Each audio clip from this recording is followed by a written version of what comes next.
Hello, everybody, and welcome to Sonic Chaos, the podcast.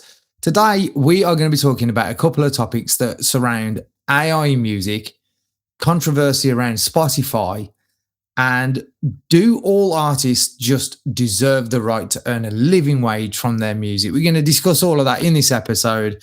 My name's Steve. Yes. My name's Donovan. How are we, Donovan? Now we've sorted out some of our technical issues. I'm okay. I'm good as long as my phone stays balanced, teetering on the edge. So we tried it a couple of ways, and the phone is the way. So for now, modern. So we'll see how we go. Modern technology, eh? Well, basically, I said I wanted to have these chats because there's so much happening in the music world right now, and we're going to be coming back with loads of topics. There's a ton of stuff I want to talk about, like events not paying artists when they've had pre-contracts to say they should, festivals running off with everybody's money and then just deciding to fold and then never pay anyone, all that kind of good stuff. There's loads going on in the music world, and it all seems to be pretty bad at the moment. So, but I promise it won't all be doom and gloom, though. We've got loads of cool episodes that I want to do where we talk about new artists and fun stuff that's happening. Yeah, well, to be fair, I think this needed to happen because I think how many characters can you get into WhatsApp again? I'm not sure. Because I think you've been pushing it. You've been pushing the boundaries. I think is it something million like characters? You've been itching to do this, so it's almost for my own sanity. It needed to happen. Yes, yeah, and we're going to try and get these done every Monday, or at least record them every Monday, guys. So let's dive right into this. So first of all, I want to touch on the artist making money comments that's come up quite a lot in the last couple of weeks. We can skim over this real quick, but I think mostly because people have seen this interview. Now, let me just see if I can share this with everybody for a second. So there should be an interview that's just popped up here of the lovely Kate Nash. Now, let's just listen to what Kate Nash says in this video. How much money I'm really losing on North American tour is about 50 grand, like maybe more. I had a UK tour where I'm hoping to make nothing, and then a European tour where I'm going to set to lose about 10 grand. And I'm selling out shows and like playing really decent sized venues, but it doesn't cover the costs. And oftentimes artists are in a position where you're like spending money to just make the shows happen. Yeah. And you're kind of fingers crossed we get into zero and not in the red. And I think that's a disgrace. Did you hear all of that then, Donovan? Did that come through nice and clear for you? Yeah. Mm. So obviously everyone's heard that, and a lot of artists have jumped on the bandwagon. Now, I just want to separate this a little bit for context. Okay. Kate Nash is a really big artist who's had a really big career, so she does deserve the right to be able to earn money from her shows because she's selling out big venues. So how is it possible that she's not making any money? I mean, it's just bizarre, first of all, isn't it? Like, how can you sell out a show? You've sold it out. Mm-hmm. How are you making no money?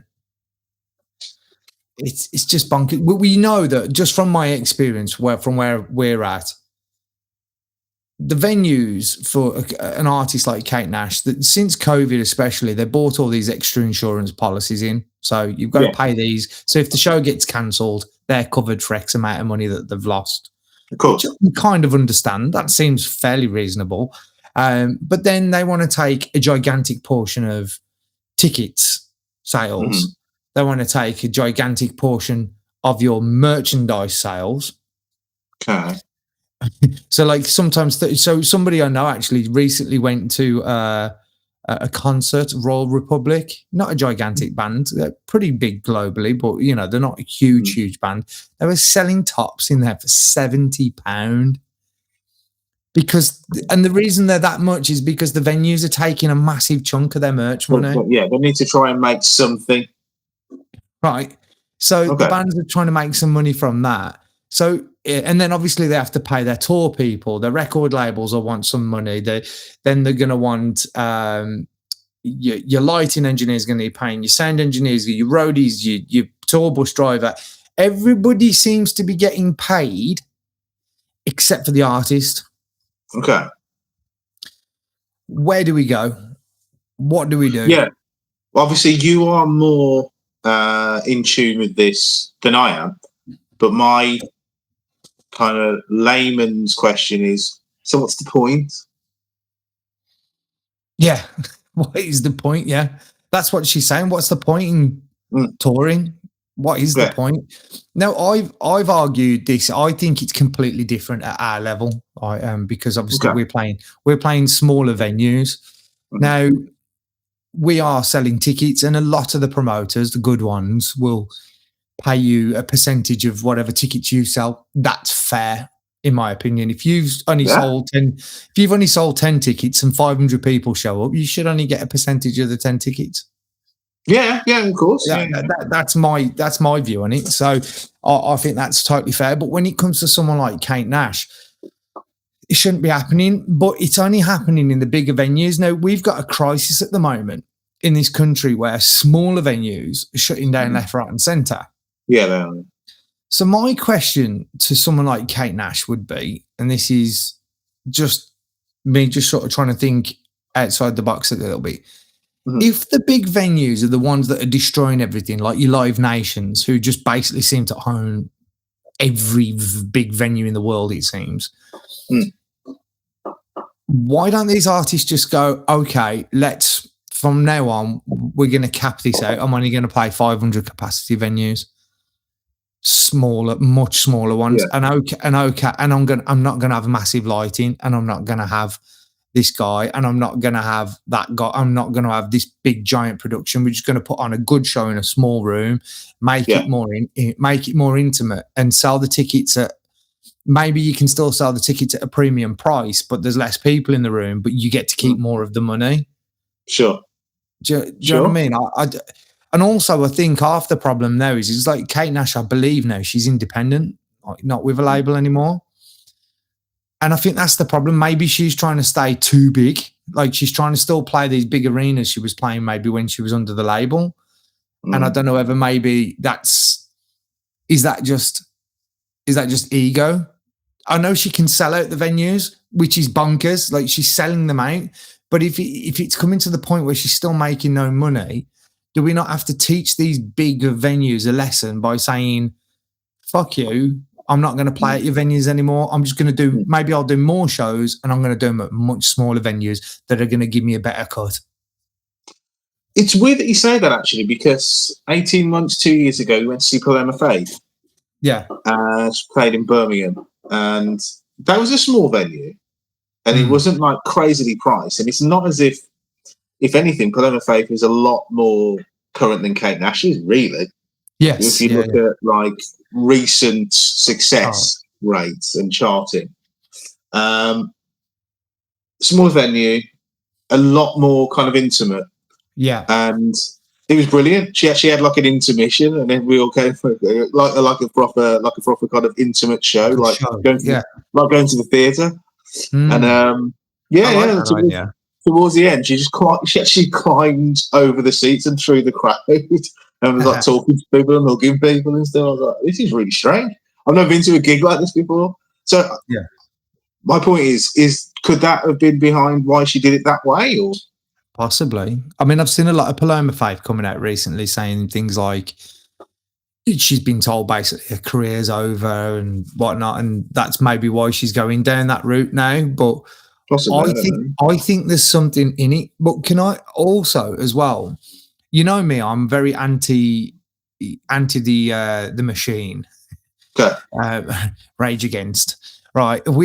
Steve Against the Machine. Yeah, go on. Yeah. I just think that artists are missing the point, and we're going to touch on this in a minute with Spotify as well. But I think artists are missing the point right now. Artists, especially at my size of artist, it's going to be more difficult for us, but it is still possible because I'm working with people that are making boatloads of money, and they're not even doing any shows, which is mental. And if they do shows, they're doing it in a really specific way. So one of the cool things I've seen artists doing, and this is, I'm working with an artist at the moment. I'm actually under an NDA at the minute because I'm writing on their album with them, so I can't say yet at who it's with. But one of the cool things I've done with this person before is they wanted to put on a show, but they realised that they got, and this is quite important because it's going to move into the Spotify bit in a second. Okay. They wanted to put on a show, and they wanted to tour. Right, that was the dream, was to tour. But then when they actually took an actual look, and I advise every artist to start bloody doing this because it drives me nuts. Go. Bands and artists, right, that have got 5,000 followers, right, that could be from fucking anywhere, right? They could be from anywhere. Those 5,000 could be spread between Coventry, Birmingham, and Timbuktu. Flipping to Brazil, Chile, Argentina, Spain, right? So you're 5,000 people. So if you actually narrow it down and look into you started with Coventry and Birmingham and thought, I'm being too small here. I need to go further. Yeah.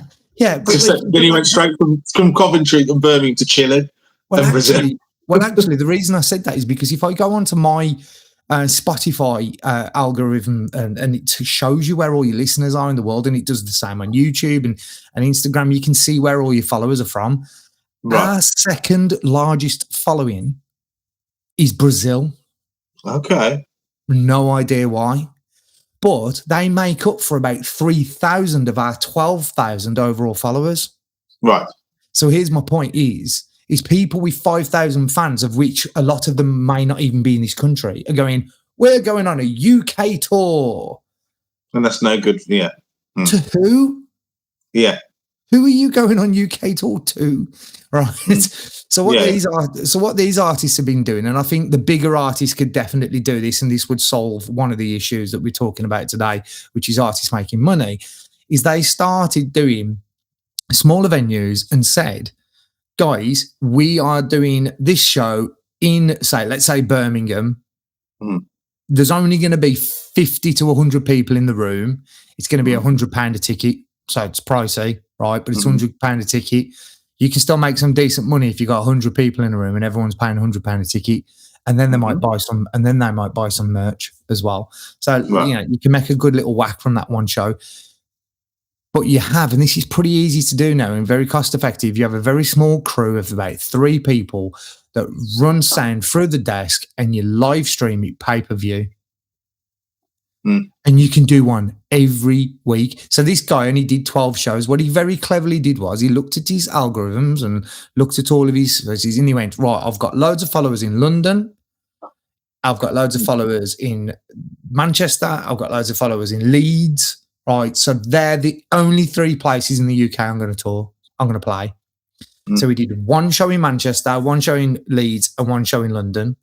Yeah, and then he live streamed them pay-per-view to the rest of his followers from around the world. Do you want to know how much money he made? Probably not, but yeah, go on. He made £80,000. Okay, from playing 3 shows. 3 shows, yeah. But everyone's saying that it's not possible to make money from playing shows. Well, he completely proved that theory wrong because he's got a big following, but his following was global. Now, he can't go and play abroad because it was too expensive for him to go abroad to play these shows because he's got to pay for visas, travel, getting there. Now, he's got quite a small band, small setup. They can do everything themselves, The live stream I did for him, it was really easy. I was a one-man band. He only had to hire me and I did the lot for him. It was super easy. We ran the live stream to his website. He did a pay-per-view and he sold it to a load of his fans around the world. And he did that 3 times. So on the first one he didn't get much of an uptake. I think he sold about 300-400 tickets at a £5 a piece, which is still a lot, of money. But then he did the second one, and I think people caught wind to what he was doing because he was using loads of snippets from that live show then as shorts to promote the next one. And then the next one he sold a few thousand. And then by the time he did the third one in London, he sold thousands and thousands because his followers sort of got what was going on. But in each show, something he did what I thought was really cool was he made sure there was something different in every show to make people potentially purchase the next one as well. Yeah. Like, I'm going to have a guest feature on a song with me at this particular in London. They're not playing the other 2 shows. So if you want to see that, the only way you're going to see it is by going on the pay-per-view. Yeah. And it worked. Now, I think, and I've said this on a previous podcast, we live in, as artists now, the best times in terms of being able to promote ourselves that we've ever lived in. So, yeah, because I remember your kind of your clap back at a lot of kind of smaller artists were saying it's so much harder for us now.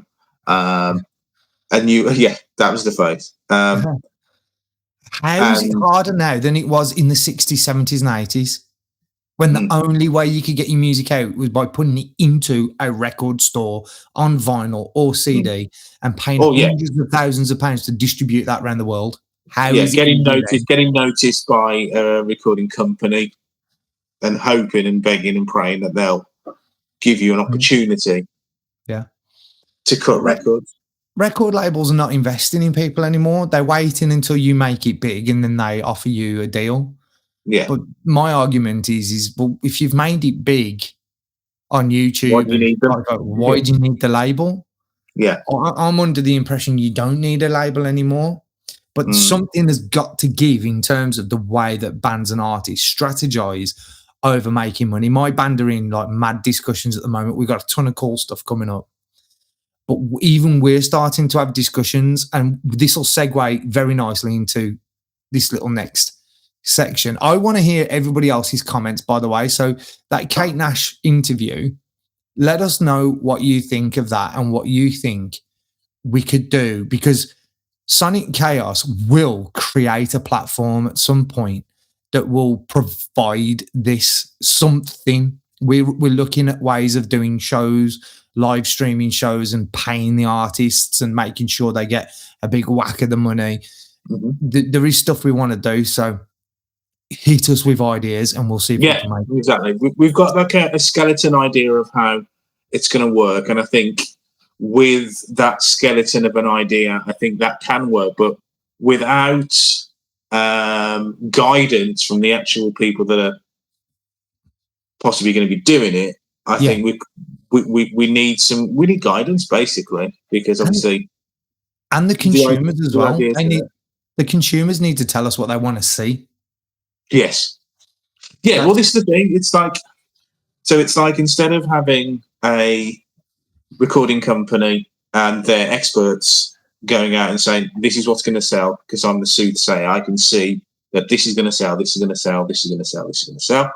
Instead, taking out that element of it and saying, this band already has this following. Yeah. They want to grow the following. So you don't need some like kind of seer to kind of give that promotion or give them tons of money. What you need is a connection between the two pies. Yeah. So don't get in the way. Support that connection. You know, just support the connection. That's it. And it'll grow. It'll either sink or swim on its own merits. Yeah.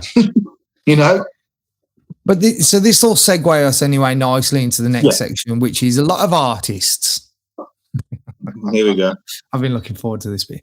A lot of artists doing posts, and there was a band recently, and I told her about this as well, and because I don't disagree with anything that she said, because factually, everything that she said was kind of correct. Well, not everything, but a lot of it was correct.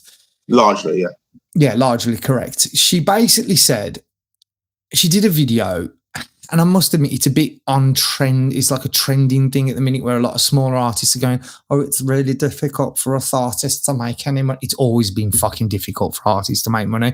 It's never been easy for artists to make money. And musicians, for some reason, seem to have this higher level of thinking where they think they're owed money. Can I just stop you there? Art. You know, when you say artists, that is musicians. Of any discipline. But nothing creative makes money easily. Well, you're a writer, yeah? You're a writer. You're a published author. You don't make money unless you sell books, right? Correct. An artist doesn't make money unless they sell paintings, correct? So why are artists who barely sell any music? Why do musicians think they're any different? Is that? Yeah, why do musicians think that they're any different? I don't know. My question. I don't know if they do. I'm not sure if they do, but I don't know. But your experience, mate, there's so many people making these. Your videos. experience is greater than mine. It's so difficult for us to make a minimum wage. It's like, yeah, because it's fucking hard to do, and it's a really competitive marketplace. That's like me saying, like, I'm probably a bad example because I did play a high level for a while, but that's like Jimmy down the pub going, well, I'll run around on the pitch for 90 minutes on a Sunday morning and I give it my all. Why aren't I paid the same as Cristiano Ronaldo? Because you ain't as good. Yeah. That's it. Or you haven't got to that level yet, or whatever it is. You know what I mean? It's like, why on earth do you think? I mean, so the person that posted that, right? And I'm not being critical of that person. No. They were the last person that posted it, right? And I looked across their socials, and there's tools you can use to see how many followers they got. They've got about 5,000 followers on a couple of different platforms. So let's say they've got 10,000 in total. If you take any general marketing trends across the whole of all industries, 10%, if you put a link out, 10% of them will click on the link. And out of those 10% of those will actually buy something. So your 10,000 followers looks more like 100 paying customers. Right. So that's nothing. 10,000 followers isn't enough. Like you need at least 1,000 hardcore followers to make any money at all. And even then you'd need those 1,000 to spend a lot of money. So unless you've got 1,000 plus hardcore, and I mean they're buying everything. Yes. They're obsessive. Yeah. Then you ain't going to be earning a minimum wage from something. Now, the other thing I want to ask is, should artists just completely boycott Spotify and not just Spotify, all the streaming platforms? All the platforms, yeah. What would your first reaction be to that if I suggested it? My first reaction. You're about to release some music, say, right? You've just come to me. We've just produced a track together, and I'm going to advise you: do not release this to streaming platforms. What would be your my reaction? Yeah. What would be your rebuttal? It wouldn't be a rebuttal. I would want it explaining why, because they're so popular. Because the thing is, though, you're asking me, but I've been kind of not. I've been looking at and researching it, not to your extent. So I'm already a little bit suspicious of them anyway. Maybe because of my age, you probably wouldn't be. I would be cautiously asking, why do you say that, basically? Okay, so there's somebody I know who's on the music scene at the moment. He won't mind me saying his name. Adam Witt commented on a post that I put out about this subject the other day. And he said, it's never going to happen because why would artists give up the exposure that Spotify gives you? Okay. Right. First things first, Spotify doesn't give you any fucking exposure. because 95% of all the artists on Spotify have got less than 1,000 streams. So if Spotify was giving you exposure, then that wouldn't be the case, would it? Yeah, so they're not doing. Okay, they're not actually doing what anything. They don't do what. When you said obviously record companies like cut them out, but at least record companies used to provide you with some kind of exposure, marketing, touring. They used to organise things for you. So to be fair to the old school labels, you're saying Spotify gives you even less. Well, it's the fact that artists think they won't pull their music from Spotify because their argument is, and I've heard a few people say this, Adam was the last person to say it to me, artists won't pull their music from Spotify because the exposure it gives you. But here's my point. Go on. If you put a song up tomorrow on Spotify and tell no one about it, guess how many streams you'll have by Friday? None. Spotify isn't giving you exposure. You still have to do it yourself. Is that what you're saying? It's giving you a platform to put the music on, of which you then have to drive traffic to. Yes. And it makes money off you from day one, and you make nothing. Yeah. Right. So what you're doing essentially, right, and I'm doing this as well, although reluctantly because I'm in a band, it's not just my decision. Yeah. But I think I can't say the R word, but that's what I think it is. That's how stupid I think it is. But we are essentially taking our £2,000 product that we've just paid to have recorded, mixed and mastered, and this sounds incredible. We've spent all this money on it, on our £10,000 guitar and amp setup, right, and 15 grand drum kit. Now what we're going to do is we're going to drive everybody to the place where they can get it for free. Yeah. It's like, and we keep doing it, and for some reason we expect something different to happen. And I don't get it. Like, yes, you can make a lot of money on Spotify. Here's what I would do. I would put out a lot of songs throughout the year. Right? You need to be putting out a lot of songs because there's a lot of false information as well out there. So Spotify will tell you, if you look online, Spotify will tell you that for every million streams you get, you'll earn between 4 and 5 grand per million streams. But that's not true. Because what they're not saying is it depends where the streams have come from, what countries they've come from. Right. I could literally pull this up and show it you if you want me to. But we've just had in our last quarter, I've just had the information from Ditto, our distributor, to show us that in our last £250,000 streams that our band has had, we've earned £399. Now times that by 4. That is not £4,000 or £5,000. No. That's a lot less. And it's because a lot of our followers are listening in Brazil, the southern, in a different hemisphere, basically, where we earn a lot less money from those streams compared to UK-based streams. Sure. So we're not earning anywhere near that. So 250,000 streams, that's 250,000 people that have listened to our music in the last so many months. We've earned 400 quid from it. Right? However, now there is another platform, but artists, I'm trying to get people on board with this, but no one wants to do it. It's just, but there is one platform that offers artists the chance to do it. But there's another problem that stands in the way though. So there's a website called Bandcamp. Have you ever heard of it? Bandcamp's brilliant. It's a streaming platform. You can stream people's music. And you can sell your EPs, albums, and singles. And the best thing about it is you can say to people, this EP is for sale, or this album is for sale. This is the only place you can listen to it.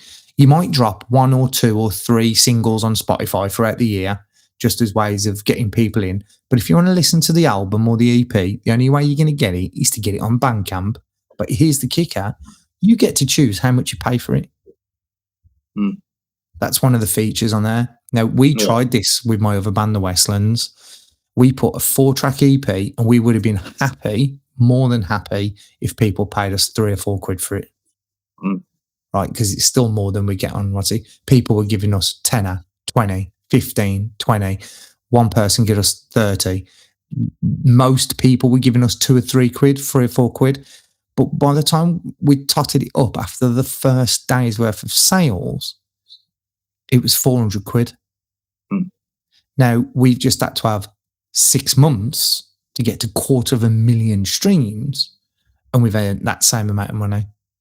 Yeah. So we earned in one day on Bandcamp what we earned in basically all of last year in streams.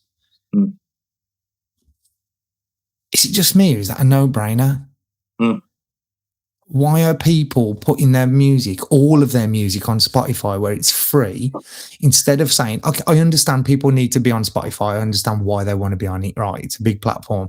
But if you are going to do it, just put 1 or 2 out throughout the year and then go, right, by the way, we've just wrote a secret 4 other songs, right?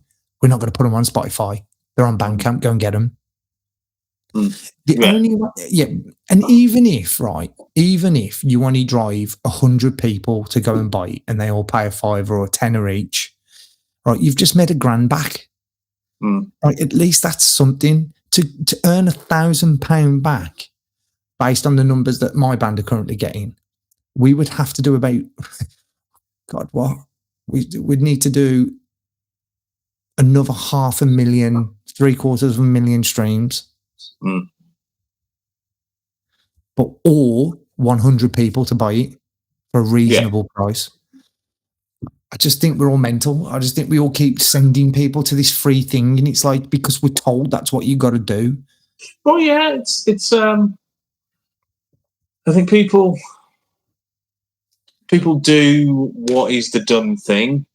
Years ago, the done thing was to try and find a record label to pick you up. Yeah. Now the done thing is Spotify. But as you've always said, there's so many more ways. There's never been more ways to promote yourself musically and creatively in general, you know. And the mad thing is, right? The mad thing is, artists are not educating their followers at all on anything, because Spotify, yes, it's the biggest. It's got 750 million users, right? There's 7 billion plus people on the planet. I'd just like to ask a question. If there's only 750 million people on Spotify, where's the rest of them listening to the music? Yeah. Yeah. Because that's still a lot of people not on Spotify. And a lot of people like me have a Spotify account, a free Spotify account, but I don't use it because I've got a paid YouTube Music account. So, because I have YouTube Premium and it's included in that. But I have the free Spotify account just purely because I need the links sometimes. But I don't ever use it. So out of them 750 million people that have an account, how many of them actually use it? Because it could be people that used to use it and maybe they moved to another platform. So, and I reckon there's probably going to be quite a few that don't ever use it. So I'm one of them. Well, there you go. So there's a there's 2 people on this podcast and 2 people don't use it even though they have an account. So that's my point. It's like, we've got to stop sending people to the places where it's free. We don't seem to do, or I don't see any bands saying, go to this place where you can pay for the music. Yeah, let's caveat it though, because we've got to be a bit careful not to be like shitting on Spotify just for the sake of it. But I think your original point was, I don't think Spotify are a bad company, by the way. No. I think that's what I mean. So to caveat, I think your original point was, I want to be making music. I want to be making money from my music, and complaining that you're not making money from your music. So what you're saying is, logically, the first place to go shouldn't be on a free platform if you want to make money. That's exactly, it's the wrong way round. Yeah, I get what you're saying. Yeah. Now, if you're just looking to try and grow and just become known and just doing it for fun and you're enjoying it, Spotify's the way to go. Like, you can get on playlists. Like, 250,000 people know about my band's music, and I'm dead happy about that. That's cool. Cool. I don't think we should be selling all of our music on Spotify. I think when we release our next EP or album, it should not go anywhere near Spotify. If you want to make money from it, yeah, should have to pay for it. Which comes to my next point, that Spotify didn't ruin the music industry, which everyone keeps saying they did. But Spotify, by the way, as well, are also the 8th. They're not even in the top 5 for the best payers of streaming platforms either. They're like 8th in the list.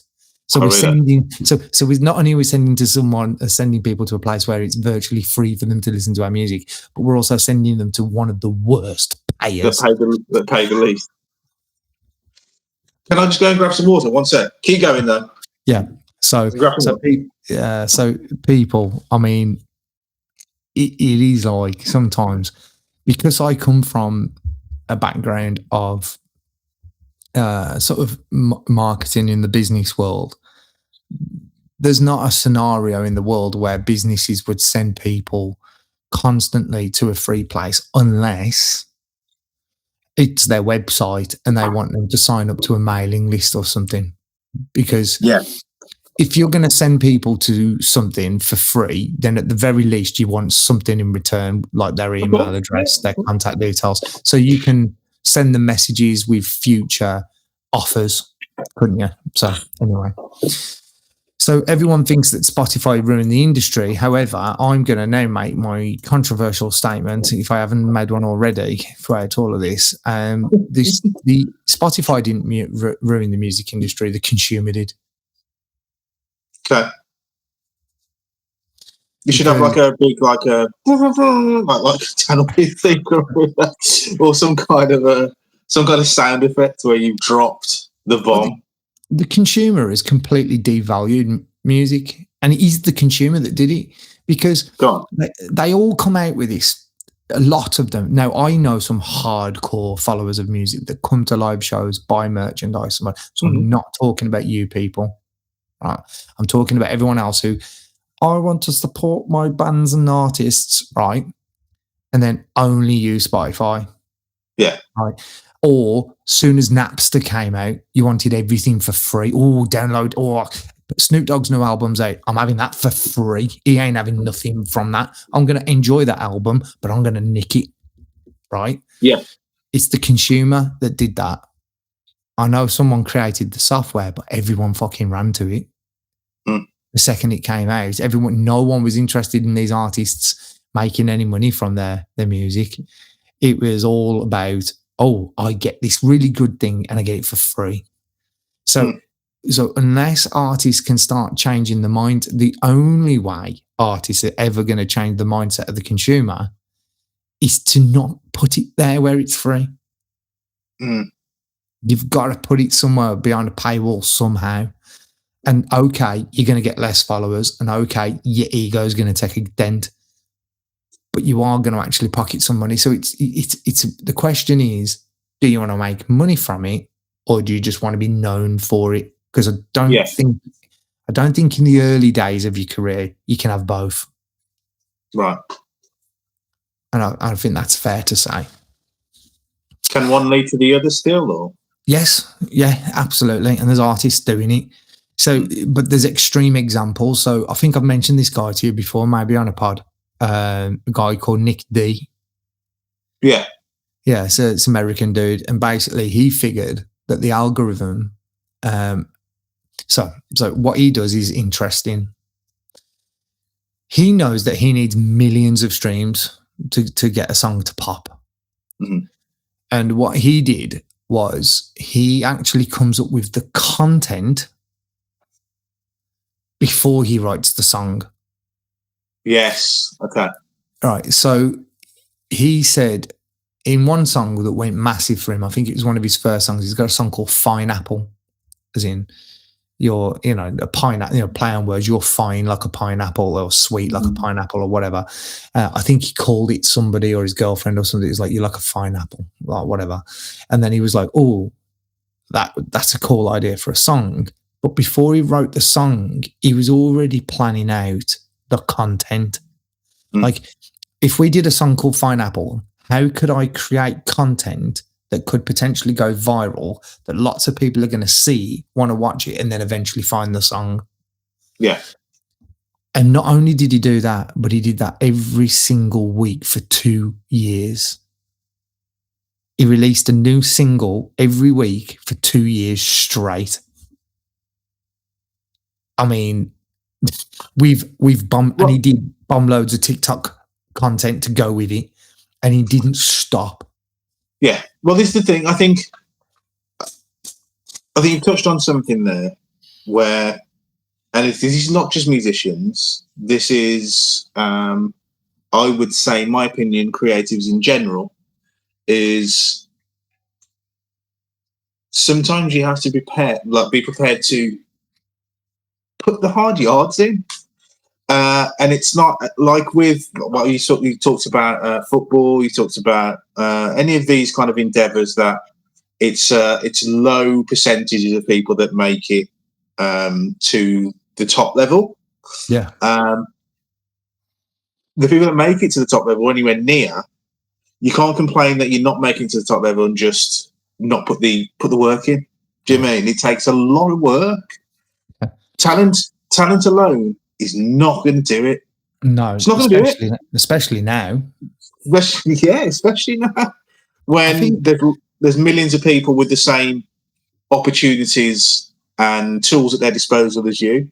It becomes a who wants it most, who's going to work at it the most, you know? I've always had this saying, right? I remember I worked with a young lad. I won't mention his name on here, but I worked with a young lad, and I literally got him in front of a record label, a major one. And there was a big deal on the table for him. And I would have made some money out of it as well if he'd have signed it, but he didn't. And when he called me for a little bit of advice, and because there was going to be a lot of work for him at a young age to do a lot of stuff. And I just said, look, if you want to do stuff like this, you've got to be willing to bleed through the eyeballs for it.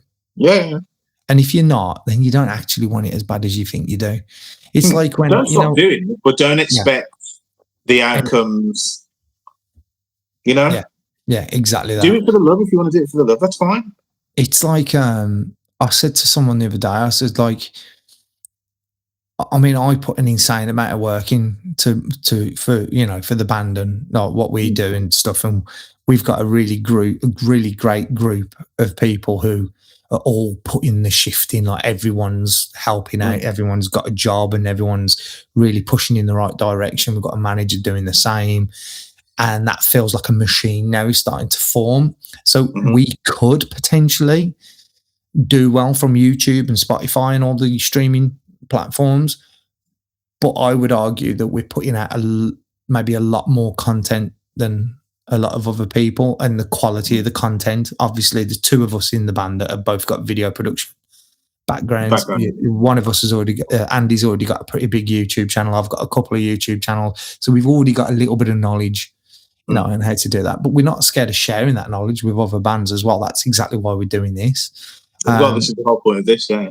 But then I hear other bands who go, and we've had this discussion before, but I've had so many bands where they go, oh, it's not fair, we don't get this, we don't get that. And I'm like, well, I ain't seen you post anything for about 4 weeks. We did a show not all that long ago. We did a show all not that long ago, and we was on the run up to the show, and we was like, this band who are also on the show have not posted a fucking thing about this show at all. Like, nothing. So I was like, how do they expect anyone to turn up? Like, you know what I mean? Like, it's frustrating because I know that we do. If they say, what was the saying? Build it and they will come. But you can't just build it. Well, there's too many. You have to let them know, and then they'll come. Maybe you can't just put it on. People have got a lot of choices on a Saturday night, right? A lot of people, first of all, they're short on cash, right? So if they are going to spend the money, the decision has to be made. It's like, okay, there's 6 bands on tonight, or within a certain mile radius. Which one am I going to go to? And it's going to be the one that makes the most engaging piece of content that makes people want to get up off their arse and go out to the show. The others won't. It won't work. Well, yeah, exactly. Like what you said before with Pineapple Guy. It was the Pineapple Guy. If you're already engaged in the content anyway, and you're tuning into the content already without hearing the music, you've kind of already won half the battle, haven't you? Because if you already like the person and you're already following the person, who are you going to go with? Exactly. So funnily enough, right, there's a guy who I've followed for years. Actually, he's a CrossFit YouTuber, right? So he doesn't actually compete at CrossFit. He follows CrossFit like mad, and he trains like crazy. He's in unbelievable shape. But his channel has always been about fitness. Yeah. Then he goes to America quite a bit for the CrossFit Games, falls in love with country music, starts having guitar lessons, blah, blah, blah, blah. Then he releases a single that's done really, really well, but he's already built up this massive following of people that really like him. So therefore now, regardless of whether they're going to be on board with what he's doing next, even if it's not that great either. That's the thing. It's like your likability. You've built up a connection, and people aren't doing that. Anyway, that leads us on to the last little point now as we get towards the end of this. Yeah. When we want to talk about, so I've just said that I don't think Spotify are the reason that the music industry is in the mess that it's in. I just think that people need to learn People need to learn how to use the tools that have been given to them, because whilst we're complaining that music is free, what we also are forgetting is Instagram, Facebook, YouTube, TikTok, all these other platforms that you can use to promote your material. That is also free, which has happened in the history of never before. Because if you wanted to get noticed back in the 60s and 70s, you had to pay someone to get an article in the newspaper. Where early 90s, you had to pay Google to get you out places. Social media comes along and now it's free. It's free, and people still aren't using it to its full potential. So that's something anyway.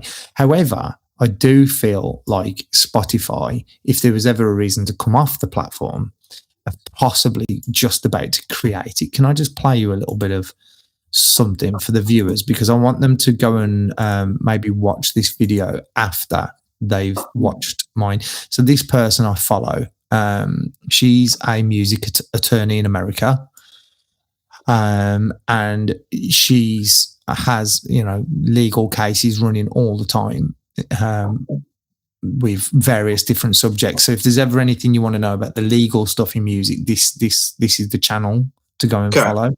So listen to just I'm only going to play this first sort of 30 seconds, but just have a quick listen to this. Spotify's remix feature, this is terrifying. And as we anticipated this, we go, how are they going to do this?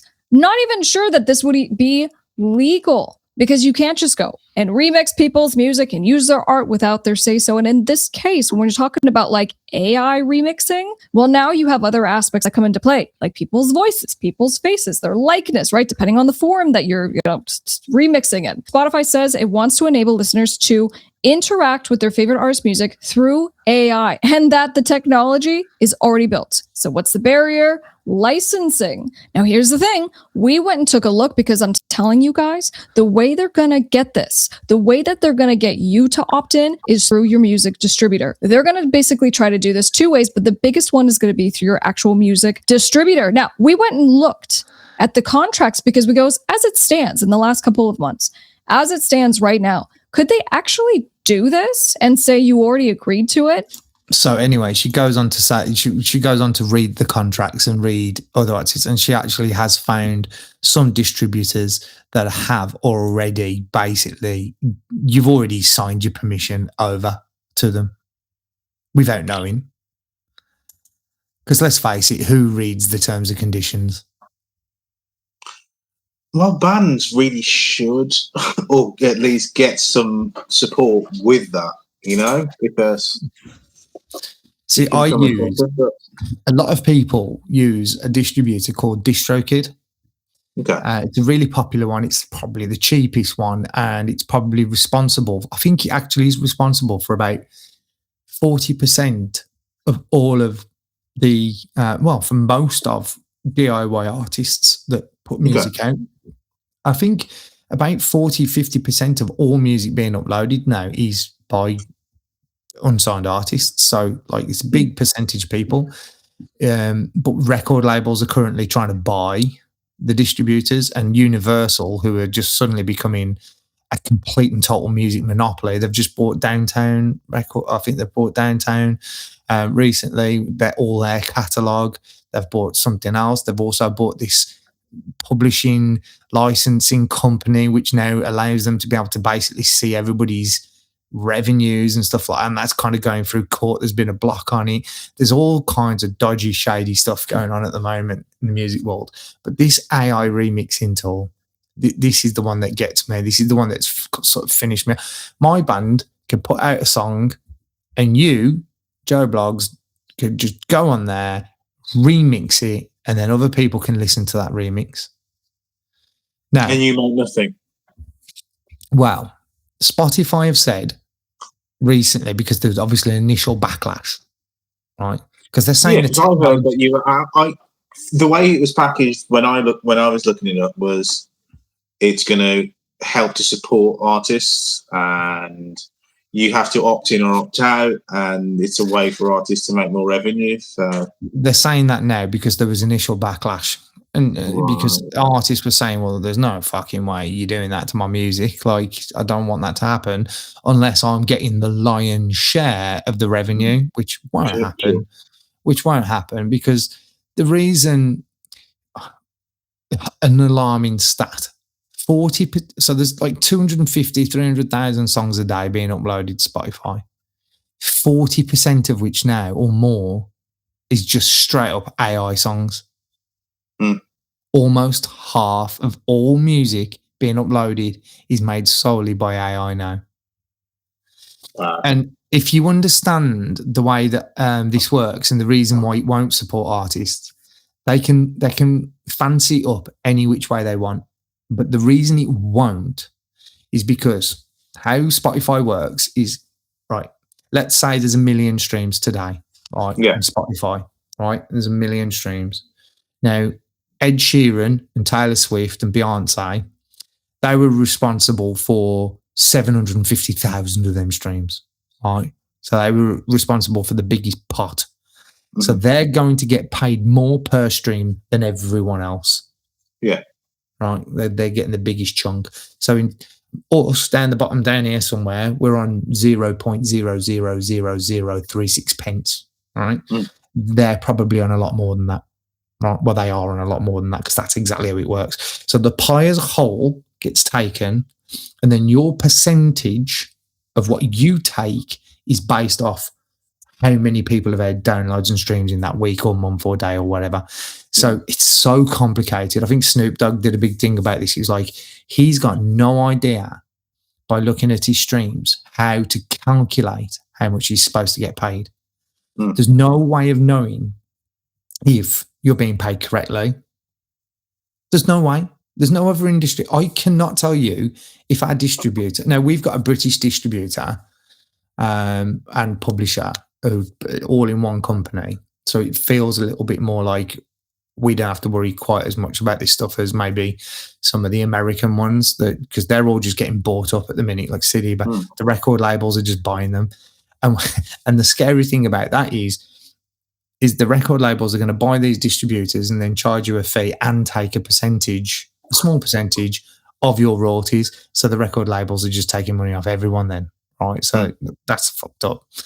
But this remixing tool, all it's going to do is generate more AI music, right? Because they can change your voice, they can change the style of music, they can make our rock track into a dance track.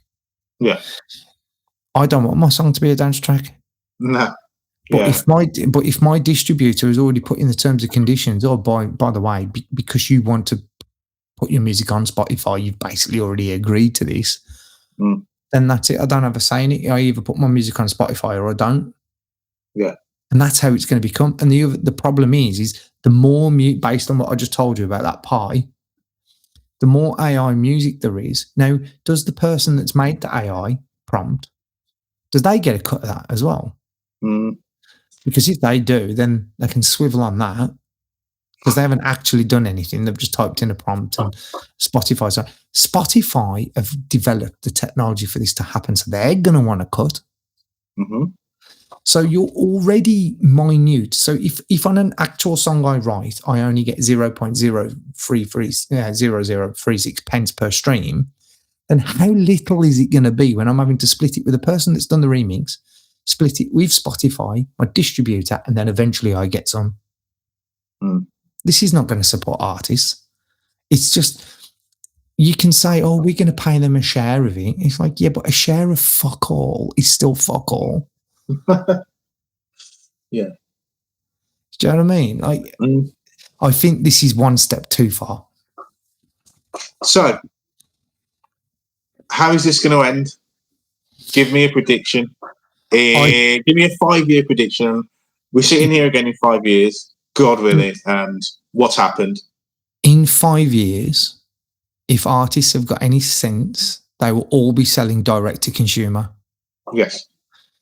And in 5 years, all music on Spotify, barring the big record labels, will be AI. Okay. All of it. There it is. There it is. That's the prediction. Almost all of it is going to be out. I mean, it's already out. It's already a huge percentage, isn't it? I had no idea that it was that there was that much AI music about for a start. Right. Donovan, here we go. I'm going to give you a lesson.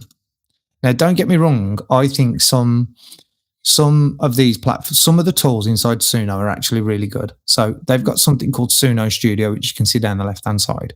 Right. Now, this is really good because this is brilliant for making samples. So if you're a hip hop creator or something like that, I can get my microphone, I can hum a tune in it, and then I can say, I want this to sound like a piano. Hit enter, and it'll turn the melody that I just hummed into a piano. I can then download that and then drag that into Logic and create a sample, mash it up, and then do it on. But I created that with my voice, right? So that bit I'm okay with. I'm cool with that. Yeah. And then if I create a melody and I go, I want a smooth bass line to go with this melody that I just created, I'm okay with that. You're using that as a tool to create original material. That bit I'm cool with. This bit I'm not cool with, because this is how a lot of the songs are being made on Spotify. So in here, can you see this little box? Oh, hang on a minute. I've just moved things around. What have I done? So in here on the left, there's a box where it says, I've typed in a song description and it says, country pop, write me basically a country pop song about trying to forget someone by drinking whiskey in a dive bar. Song title is Missing You Tonight, and make this the hook line. Okay. Right. We're now going to hit create. That's all I've told it to do. Now we're just going to give that a few seconds. We're going to end the stream with this demonstration. Right, because this is how fast, for people that don't know, this is how fast and easy it is for people to create AI music. There's an artist who's got millions and millions of streams. They've only been around for like 3 months and they've already released like 11 albums. And they're not even real. Yeah. Wow. But there's an artist that's charted in the Billboard charts. And they're not real. They're just prompted like I've just done here. But what you're going to be surprised at now is, I mean, this could well be a really poo song, but some of them are getting quite good. It's going to take just a few more seconds. It might give us a little taster of it. See.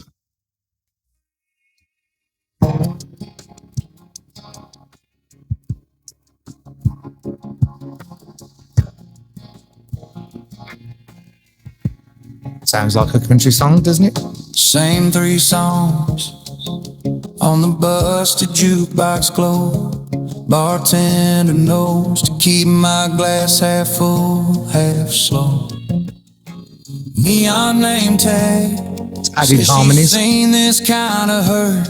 She wipes the rain where my hand's been clinging to your ghost. I'm lifting this glass to my lips, trying to blur out your eyes, chasing your memory with every sip. Wow. And that's how fast I've just written a song. I could release that now if I wanted. I could put that straight on Spotify. And what's interesting is if I click these 3 buttons here on the right-hand side, I can create a persona. So if I like that person's voice that they've come up with, I can make that a persona. So every country song I make now can have that guy's voice on it. Then all I've got to do is go over to another piece of software where I create an AI avatar that then lip syncs to that music, and then I've got an AI artist done. I don't need to do anything. All you have to do is do that 10 to 15 more times, and that's your first album done. I mean, I'm not actually so bothered about the AI avatars because I kind of had that idea ages ago. Do you remember when I was trying to do that? That project, yeah. I didn't want to bring it up, but yeah. No. I had this idea.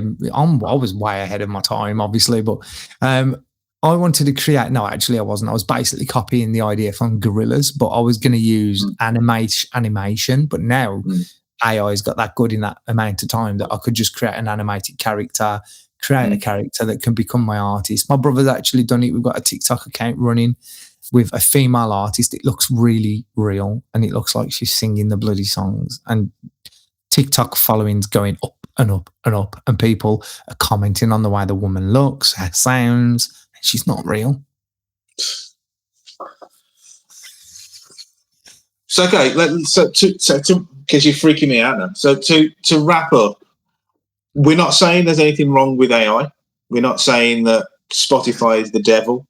No, we're saying that I actually don't even think that Suno is the devil. A lot of people are getting. No. See, I actually quite like it for. I'll tell you what I like doing it for. So I make wedding videos for people. Yeah.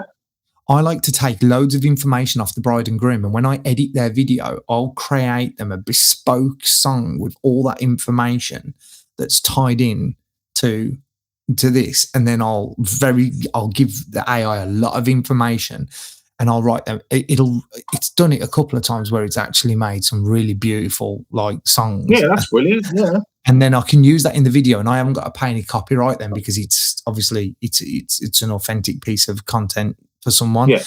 For stuff like that, like for your background music, for your YouTube videos, it's perfect. It's great. It's really good. But you can't just be doing that and then releasing that on Spotify and calling that music, and then diluting the value of the pool that everyone gets paid as a result.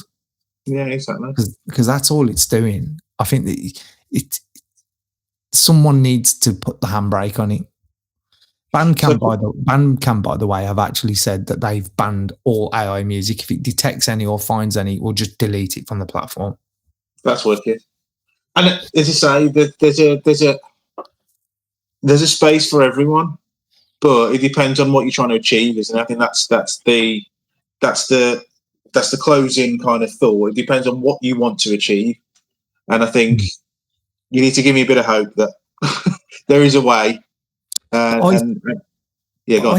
I think there is though, mate, because like I don't hate this software. So my uncle Mark is a poet, right? He writes poems, and he's turned the poems into songs by using this software. Yeah, he's not going to pay a producer and writers and singers, and he just wants to see what his poems sound like in song form. This is a cool little bit of software to do something fun. Do I think he should have uploaded it to Spotify? Probably not. Stick it on YouTube or something. Or it needs, I think if you're going to put it on Spotify, Spotify has to label it as AI music. It should have to be legally labeled as AI music. Because the other thing that people need to pay attention to as well is this AI software is learning off songs that are out there in the real world. So if you commercially release this, by the way, and this is really important, like people listen to this bit, I'll snippet this bit down and put it out. If you release a song and it's copyrighted material gets flagged up in it, and you get sued, or you get a record label come after you and say you've nicked our music, you can't blame Suno, because in their terms and conditions, it's on you. You're the one that needs to check. Yeah, that is important. Because you're the one that's going to get sued, not Suno. Yeah. So that's something for people to be massively aware of, because no one seems to do any of this research before using them. So yeah, I think, to answer your question, I think people just need to leave us on a positive. Come on. Well, I actually, for the first time in my life, feel like my music career is in the best place it's ever been. With all this crap going on, concentrate on writing the best music you could possibly write. Make sure when you play live, you putting on not just playing good music, you're putting on the best show that's possible for whatever stage that you're playing on. Make that a big factor, because that really does help. It gets you the bigger opportunities and onto the bigger stages. And please make sure that somewhere you've got some of your music, not all of it, behind a paywall. And if you do that, I think more artists will start to do better, because the consumer, going back to the consumer not changing their mind, the only way we can change the consumer's behavior is if we lead them to a new behavior. Yeah. Or back to an old behavior where we used to pay for music. They're not just going to do that willingly by choice, and only your hardcore fans are going to do it, but it is totally possible. I'm talking and working with artists making boatloads of money from music. Boatloads. And we will talk about how they're doing that in other episodes. So as we wrap this up from this doom and gloom episode, just know it is important to talk about this stuff though, because it's it's honestly, I'm sick and tired of hearing people moan about it. It's just, and this is kind of part, as you said, this is partly why we put this thing together, because we're fans.